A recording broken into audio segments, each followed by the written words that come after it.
seriously, when you first started sending emails, weren't you super excited? You got hold of an email list, you have purchased it, you may have built it over time, but when you saw the magic of sending out an email and the cash register starts to ring within a few minutes, isn't that feeling magical? And then it prompts you to want to repeat that behavior over and over again. So what you do is you end up sending more than one email a day, sometimes two, even three. Trust me, I mean, we've all been there. I've been guilty of same, and therefore I have first-hand experience on what email list fatigue is. So today we are going to talk about why email list fatigue is important and why you should monitor it very, very carefully. So first of all, email list fatigue is the result of two things: mailing irrelevant content and mailing at too frequent a cadence.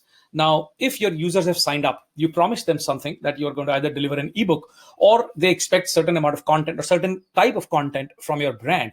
And over a period of time, either due to lethargy or due to a shift in your overall brand guidelines or your business direction, your content starts to deviate from its original purpose or from its original categories or original format.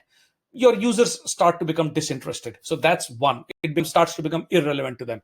A typical example would be, we are sending out an investment newsletter. The newsletter is focused primarily on buy and hold building wealth strategies.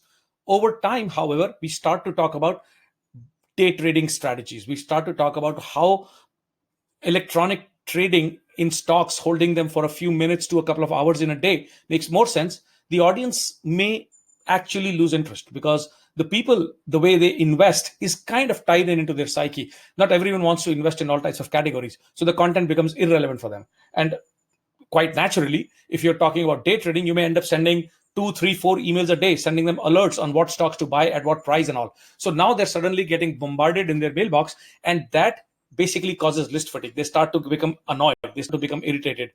As a matter of fact, 74% Americans claim to be overwhelmed by the abundance of emails they get in their mailbox. People receive more than 150 emails on an average every day in their mailbox, a minimum.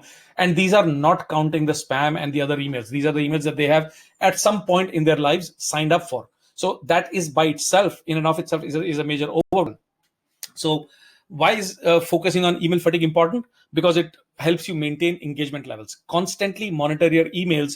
Look for patterns among your emails that people are not opening. So create segments for people that were highly engaged, but then all of a sudden dropped off. That should kind of start to give you a metric on how or why your email is behaving in that manner. It could be because of list fatigue. Obviously, it helps you maintain sender reputation, because the more engagement, the better your sender reputation. Disengagement with your brand is a fear, is a challenge that you run, and you need to avoid it at all costs as far along as possible. And of course, it has a direct impact on your ROI. So if there are any questions that you have on how to decrease list fatigue, how to improve your engagement by eliminating list fatigue, and if your emails may be causing list fatigue, we would love to help you. Look at the number of emails you've sent in the last 1 month. We would love to talk to you about those numbers. Comment below, get in touch with us on Skype, WhatsApp, phone, emails. Our team does this morning, noon, and night, and we would be happy to help. Thanks for watching.